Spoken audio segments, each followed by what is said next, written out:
देवकी आणि वसुदेव। ही देवकी कोण? कंसाची बहीण, पण सख्खी नाही, पण सख्या बहिणीपेक्षाही जास्त प्रेम। वसुदेव यांच्यासोबत विवाह ठरला, धर्मनिष्ठ अतिशय सत्यपरायण असणार वसुदेव। लग्न ठरलंय आणि लग्नाची मिरवणूक निघाली। लग्नाची मिरवणूक निघाली, पण या कंसानं काय करावं? आपल्या बहिणीची मिरवणूक निघाली, त्या असणाऱ्या रथावरती स्वतः सारथ्य करण्यासाठी बसावं। बाकीचे लोक म्हणू लागले, काय आनंद आहे, वा,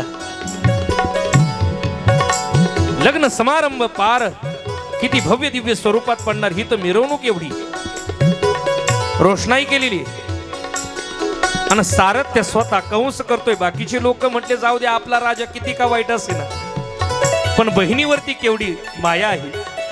अरे एवढा मोठा सम्राट असताना आपल्या बहिणीचं सारथ्य स्वतः करतोय।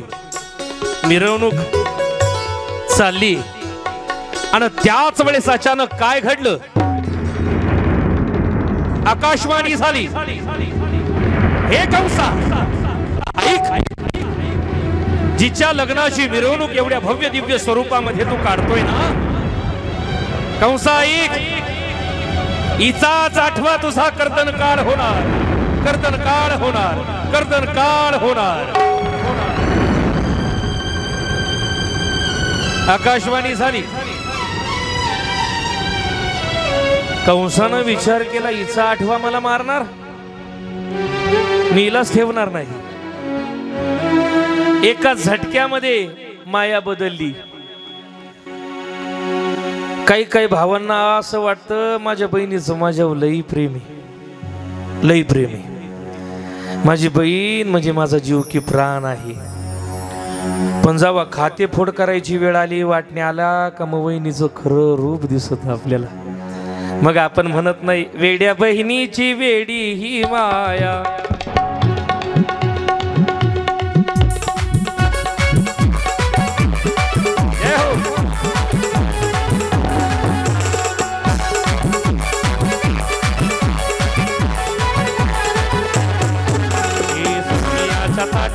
उजळल्या ज्योती, सोनियाच्या ताटी उजळल्या ज्योती, ओवाळी ते भागुलाया, वेड्या बहिणीची वेडी, वेड्या बहिणीची वेड्या बहिणीची वेडी ही माया।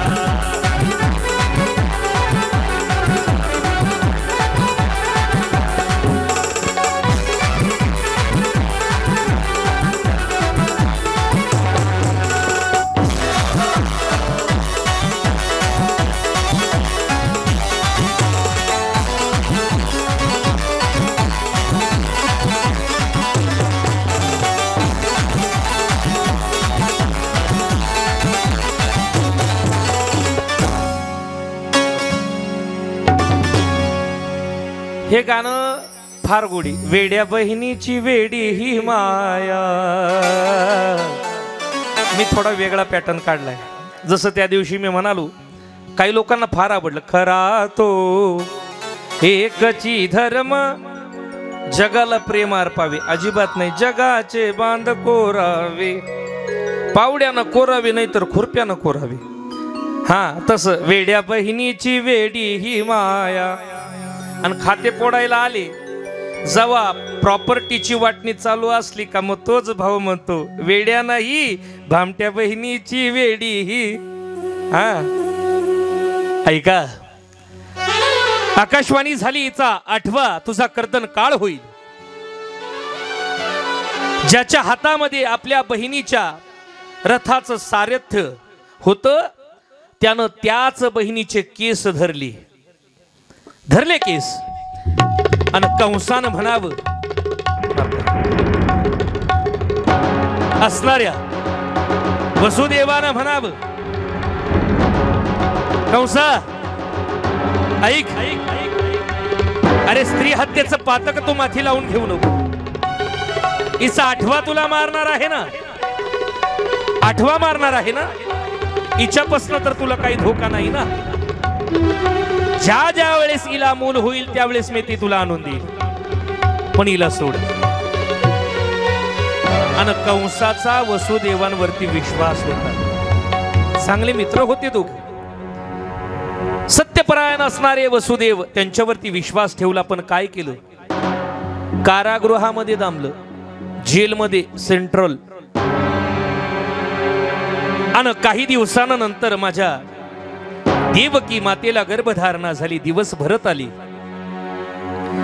आणि आल्याबरोबर ऐका घडलं काय.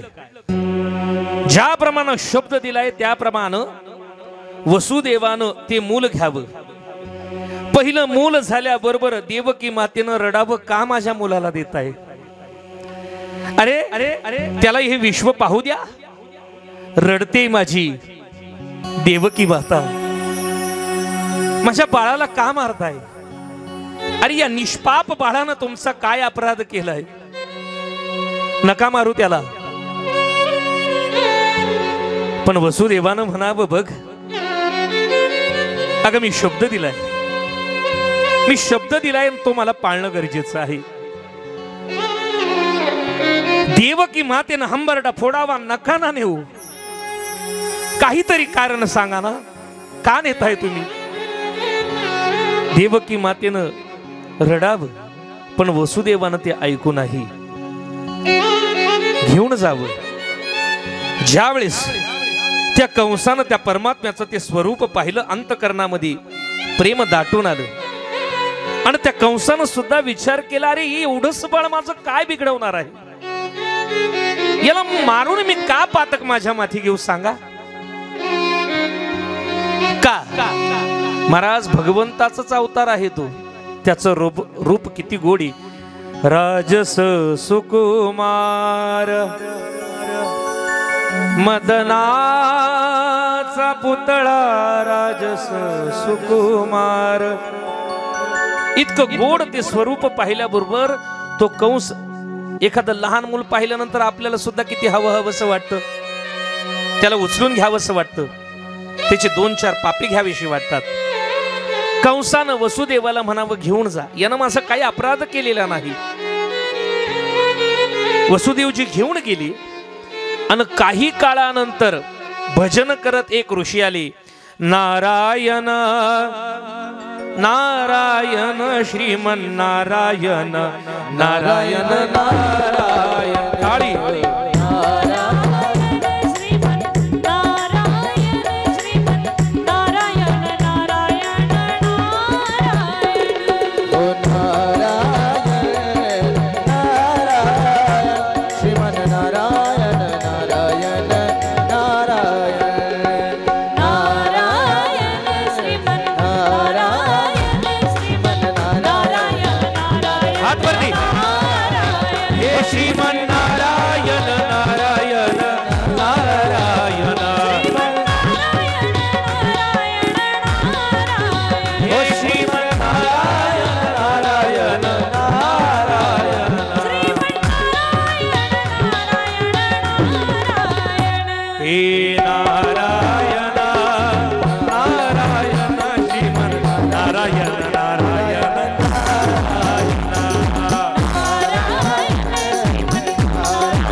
फेकू नका, आता नाही फेकायचे ते.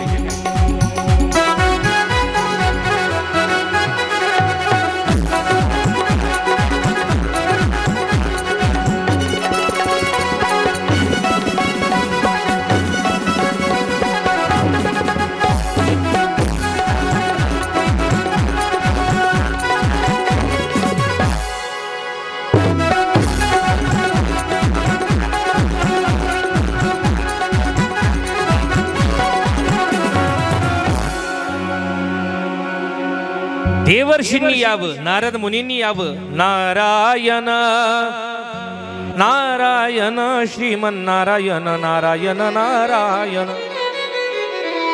नारद मुनींनी म्हणावं, कंसा काय केलं हे? सांगितलं काय केलं? अरे तुझा कर्दन काळ आलेला असताना तू असं कसं सोडून दिला? सांगितलं, अहो मला आठवा मारणारी या पहिल्याचा काय दोष आहे? महाराज असं एक फूल घेतलं, कमळा कुठलंही घ्या. सांगितलं बघ, या फुलांच्या पाकळ्या जर मोजायला सुरुवात केली, 1 2 3 4 5 6 7 8, उजव्या बाजूनं जर मोजलं तर हा 8वा आणि डाव्या बाजूनं मोजलं तर हा पहिला. तो देव चतुर आहे, त्याचं वर्णन किती गोड आलंय.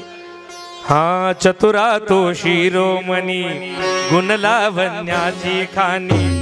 चतुरा तो शिरोमणी गुण लावण्याची खाणी. फुट सकळा मनी धन्य तुझी विठोबा. चतुरा तो शिरोमणी गुण लावण्याची खाणी. चतुरा तो शिरोमणी गुण लावण्याची खाणी. सकळा मनी हो धन्य तुझी विठोबा. एकटीला पाहून बाई बळजोरी करतो धिटाई.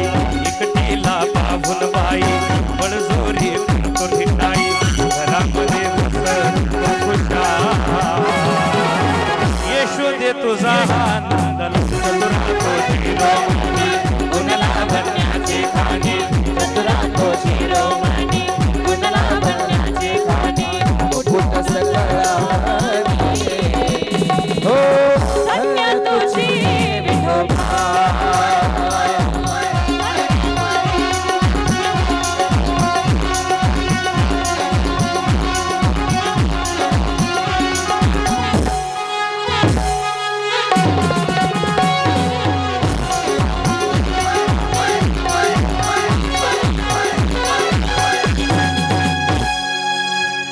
तो देव चतुर आहे आणि त्या विष्णूचा कुठे तू नाद करतो बाबा. काले पुण्य सारावया भेटे देव ऋषी. का नारद मुनींनी ही चतुराई वापरली? याचं कारण त्या कंसाचं पुण्य कमी करायचं होतं आणि त्याचं पाप वाढवायचं होतं. आणि मग मरणाची भीती प्रत्येकाला आहे. मी त्या दिवशी सांगून गेलो, मरण लांबवता येतं, टाळता येत नाही. गोळ्या औषधानं लांबवता, टाळता येत नाही. इथं बसलेला कोणालाच मरूशी वाटत नाही. समजा होऊ नये असं, पण चालू कथेमध्ये जर एखादा बिबट्या कथा ऐकायला आला तर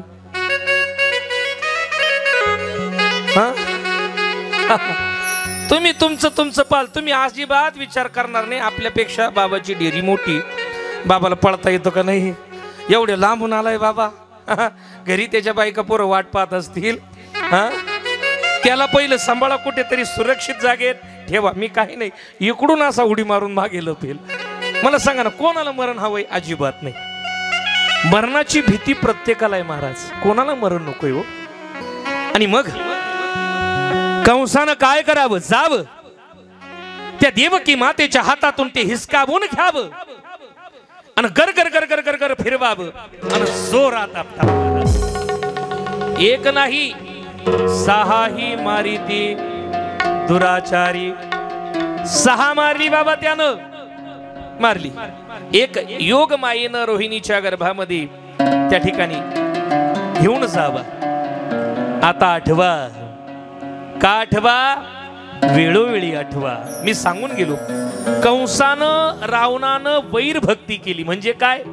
खटकीच्या रूपानं, शत्रुत्वाच्या रूपानं का भाईना त्या परमात्म्याचं गुणानुवाद केलं, म्हणून आज त्यांना मोक्षाची प्राप्ती. महाराज पुतनेला सुद्धा देवानं मोक्ष दिला. उद्या आपण पाहूया थोडासा. जी स्थान आईला दिलं तेच पुतनेला दिलं. का? वैर भक्ती केली. मरत असताना त्या परमात्म्याचं श्रीमुख त्यांनी पाहावं, म्हणून तर मोक्षाची प्राप्ती. महाराज आता आठवा येणार आणि तो कंस सुद्धा आठवतोय. येणार येणार माझ्या देवकी मातेचं तेज कसं होतं, देवकीचे तेज दिसे जैसा सूर्य, आणि कंसाचं हृदय जळत असे. जळतय त्या कंसाचं हृदय. येणार मला मारणार, कृष्ण कृष्ण झोपात सुद्धा बरमळतोय महाराज. येणार माझा कर्दन काळ येणार, मला मारणार. आणि ती घडी आली कधी, अष्टमी. त्या अगोदर एक गोष्ट सांगून जातो.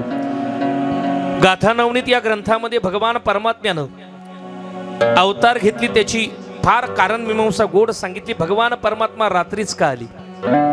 भगवान श्रीकृष्ण परमात्म्यांचं प्रागट्य कधी? रात्री 12 वाजता. कधी? वार कुठला? बुधवार. नक्षत्र कुठलं? रोहिणी नक्षत्र. बरोबर की नाही? वसुनाम तिथी बुधवार असे, आणि शुक सांगत असे परीक्षिती. का का बरं रात्री जन्म घेतला, अवताराला आले? याचं कारण चंद्रवंशामध्ये यायचं होतं म्हणून रात्री आली. चंद्र कधी येतो? रात्री. चंद्रवंशामध्ये त्या ठिकाणी यायचं होतं म्हणून रात्री आली. ऐका, रोहिणी नक्षत्रावरती का आले? चंद्राच्या 27 पत्न्या मी सांगून गेलो. दक्ष प्रजापतीचा इतिहास आपण पाहिला, त्याच्यातली सगळ्यात आवडती त्याची कुठली? रोहिणी. हे एक कारण. आणि भगवंताच्या एका आईचं नाव रोहिणी होतं म्हणून रोहिणी नक्षत्रावरती आली. अजून बुधवारी का आले? चंद्रवंशाचा मूळ पुरुष हा बुध आहे. कोण आहे? बुध आहे, म्हणून बुधवारी आली, अष्टमी तिथीला आली. महाराज कारण 8वा आहे ना. भगवंताची 8 स्वरूप आहे. युगल कृष्ण, गोपाळ कृष्ण, राधा कृष्ण, योगेश्वर कृष्ण, बाळ कृष्ण, ही 8 स्वरूप त्या परमात्म्याची आहे म्हणून 8वा. आणि ती वेळ, ती घडी आली बाबा, आली. आणि आता देवकी माता महाराज चेहऱ्यावरचं त्या ठिकाणी तेज झळकू लागले. त्या स्वर्गामध्ये सुद्धा दुधंबी वाजू लागली, वाजू लागली. आणि वाजत असताना सगळ्या स्वर्गातील देवांनी वाट पाहावी. अरे त्या कंसाचा कर्दन काळ आता येणार. आता या पापाला नष्ट करण्यासाठी भगवंताचं प्रागट्य होणार. आणि त्याच वेळेस महाराज लख प्रकाश त्या तुरुंगामध्ये पडलेला आहे. आणि भगवान श्रीकृष्ण परमात्म्यानं आपलं चतुर्भुज रूप त्या ठिकाणी प्रगट केलं. गोपाल कृष्ण भगवान की जय. जय जय श्री राधेश. भगवंताचं प्रागट्य झालंय, पण अष्टवर्षीय रूप, अष्टवर्षीय रूप त्या परमात्म्याचं समोर आलंय. आणि मग देवकी मातेनं म्हणावं, अरे बाळा मला तुझं लालन पालन करायचंय, मला तुझं लालन पालन करायचंय, मला मातृत्वाचं सुख मिळालं पाहिजे का नाही? ऐका नीट सांगतो अगदी. काही लोक इथं बसलेल्यापैकी जीवन जगत असताना दुःख प्रत्येकाच्या वाट्याला. इथं सुखी कोणी नाही. जो देखे सो दुखिया बाबा, सुखिया कोई नहीं रे. राजा दुखिया, प्रजा दुखिया, कीर्तनकार दुखिया, ऐकणारे त्याच्यापेक्षा डबल दुखिया. बरोबर की नाही? साऊंडवाले तर सगळ्यात जास्त दुखिया. नाही नाही, ते सुखी आहे, अजिबात नाही. ऐका, प्रत्येकाच्या जीवनामध्ये दुःख आहे. हे दुःख देवाला सुद्धा चुकलं नाही. नीट ऐका, देव होता भगवान श्रीकृष्ण परमात्मा, पण जन्म झाल्याबरोबर आपल्या आई वडिलांपासून दूर जावं लागलं. दुःख आहे की नाही? आपले जन्म कुठे होतात? आधी घरी व्हायचे हो. आता चांगले 5 स्टार जसे हॉटेल आहे तसे 5 स्टार आता काय झाले? हॉस्पिटल झाले. त्या हॉस्पिटलमध्ये आपला जन्म होतो. पण देवाचा जन्म कुठे झाला? प्रागट्य कुठे झालं? कारागृहामध्ये झालं महाराज. अनेक वर्ष आपल्या आई वडिलांपासून त्या परमात्म्याला बाजू राहावं लागलं. एक सांगू का? पुराणानं रामरायाबद्दल वर्णन करत असताना कौशल्य मातेचंच वर्णन केलं. पण राम राम म्हणता ज्या दशरथ राजानं आपले प्राण सोडावे, तो दशरथ राजा कुठेतरी विसरत चाललोय आपण. देवकी मातेनं त्या भगवान श्रीकृष्ण परमात्म्यासाठी ज्या यातना भोगल्या त्या प्रत्येकानं वर्णन केलं, पण स्वतःचा जीव धोक्यात टाकून त्या वसुदेवानं त्या परमात्म्याला घेऊन जावं, तो वसुदेवजी आपण कुठेतरी विसरत चाललोय. ऐका, सांगून जातो आज माझ्या माता माऊल्या बसले म्हणून.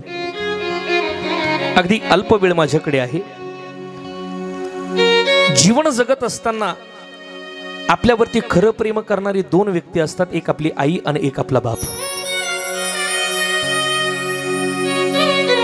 आईचा विचार केल्यानंतर शास्त्रकार, वाङ्मयकार, चित्रपटकार प्रत्येकानं आईला प्रथम स्थान दिलंय, प्रथम स्थान दिले म्हणून तिचं प्रेम श्रेष्ठ आहे. वाटलं आई, ए आई तुला कशाची उपमा देऊ सांग ना. आई वाटलं तुला त्या समुद्राची उपमा द्यावी, पण लक्षात आलं तो समुद्र अथांग आहे, विशाल जलाशय त्या समुद्रामध्ये आहे. आई वाटलं तुला त्या समुद्राचं त्या ठिकाणी स्थान द्यावं, पण नंतर लक्षात आलं आई तो समुद्र जरी विशाल असला पण त्याचं पाणी खारट आहे. आई आई अमृतासारखा गोड तुझा पाना तो आम्हाला पाजला गा आई, म्हणून त्या समुद्रापेक्षाही आई तू श्रेष्ठ आहे. आई श्रेष्ठ आहे. आई आई वाटलं तुला त्या गुलाबाच्या फुलाची उपमा द्यावी आई, कारण जीवन जगत असताना तुझ्या प्रेमाचा सुगंध सर्वीकडे तू दरवळला. आई मायेची ऊब आम्हाला दिली आई, पण ऐक नाही त्या गुलाबाची उपमा तुला द्यावीशी वाटली, पण नंतर आलं लक्षात ते गुलाब दिसायला सुंदर आहे पण त्याला काटे. आई जीवन जगत असताना आमच्या आयुष्यातले काटे तू दूर केले आणि आमच्या जीवनाचा मार्ग अतिशय मोकळा केला. चालत असताना नेत्राची दिवी केली, हाडाची काडी केली, रक्ताचं पाणी केलं आणि आमचं पालन पोषण केलं. आई या जगामध्ये तू सगळ्यात श्रेष्ठ आहे ग. आईचं कर्तृत्व मोठे, पण बाप कुठेतरी या जगामध्ये आपण विसरत चाललोय. मला वसुदेवांबद्दल बोलायचे, नीट ऐका. या कोरोनाच्या महामारीच्या काळामध्ये अनेकांचे बाप या जगाचा निरोप घेऊन निघून गेले असतील. कधीतरी गेलेले आपल्या बापाचा चेहरा डोळ्यासमोर आणा माता माऊल्यांनो, रडाल तुम्ही. मी नेहमी सांगतो हा सूर्य मावळला तो पुन्हा उगवेल, पण बाप नावाचा सूर्य एखाद्या घरावरती मावळला, हजारो वॅटचे मर्क्युरी जरी लावले तरी बाप नावाचा सूर्य जो प्रकाश देतो तो दुसरा कोणी देऊ शकत नाही. ज्या बापानं तुटलेली चप्पल सुतळीच्या गाठी मारून वापरली, ज्या बापानं फाटलेलं धोतर गुडघ्यापर्यंत खोचून वापरलं, ज्या बापानं बनियलची चाळणी झाली पण नवं बनियल घेतलं नाही, तो बाप आज कुठेतरी विसरत चाललोय.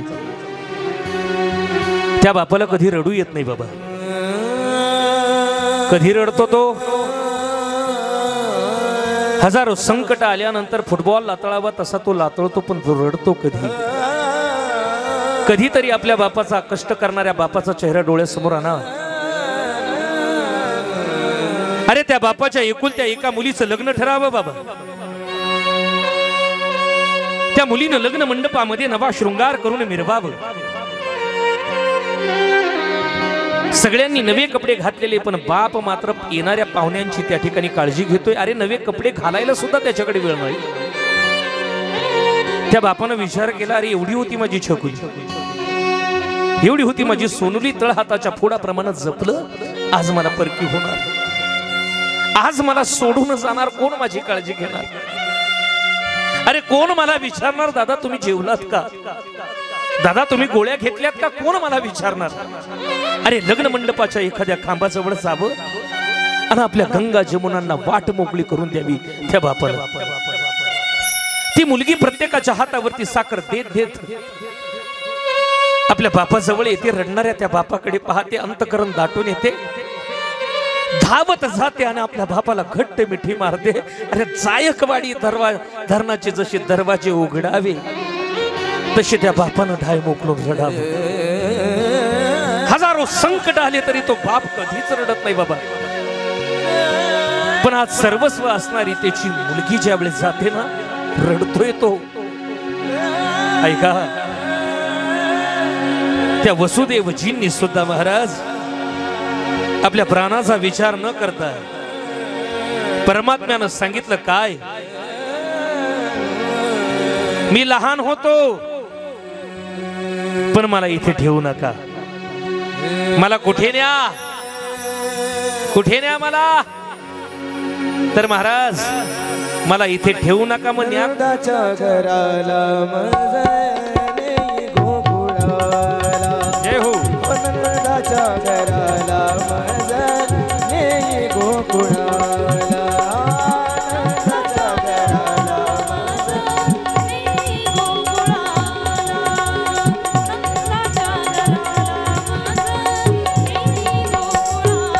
हे मजने गोकुळाला हो माया उपजली ते दे देवी मजा आली दे माया उपजली ते दे देवी मजा आली दे देवी मजा आली दे नंदाच्या घराला मजने गोकुळाला नंदाच्या घराला मजने गोकुळाला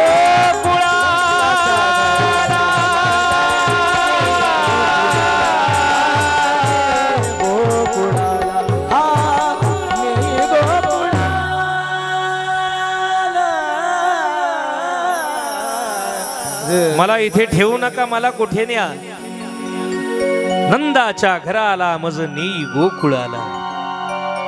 सांगितलं अरे बाबा घेऊन जाऊ, पण हे द्वारपाळ कसं घेऊन जाऊ सांग ना. सांगितलं काहीच करू नका, मला डोलीमध्ये ठेवा आणि घेऊन जा. ज्यावेळेस भगवान परमात्म्याला वसुदेवजींनी डोलीमध्ये ठेवावं, आपल्या डोक्यावरती घ्यावं, जेवढे द्वारपार होते, जेवढे रक्षक होते, हे सगळे मूर्छित झाले आणि सगळे बंधन तुटून गेली. खुल गए सारे ताले वा क्या बात हो गई, खुल गए सारे ताले वा क्या बात हो गई, जब से जुड़े कन्हैया करम हाथ हो गए, जय हो जब से जुड़े वसुदेव जी करम हाथ हो गए.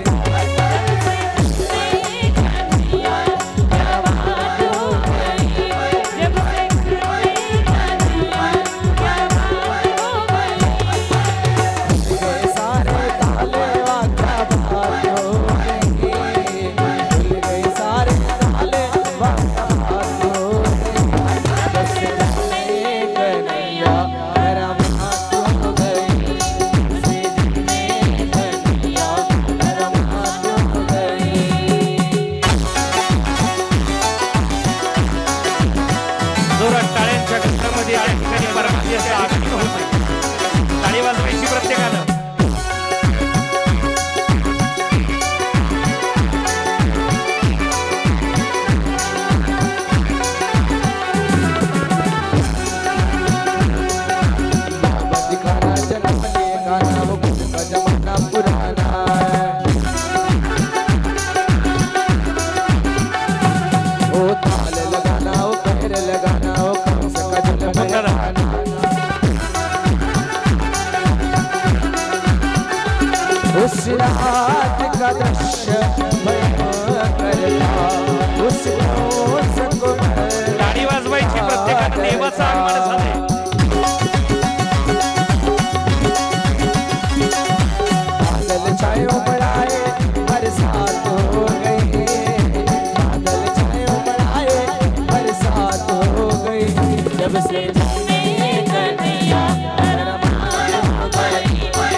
खाना जन्म ले गाना ऊपर का जमाना पुराना उठाने लगाना हो पैर बिछाना हो उसका जन्म खाना उस रात का दृश्य भयंकर था उसको मरने का डर था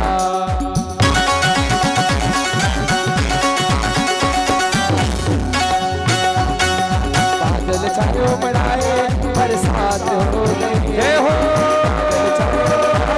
बरसात हो गई जब से नैया बरसात हो गई जब से नैया बरसात हो गई जब से नैया बरसात हो गई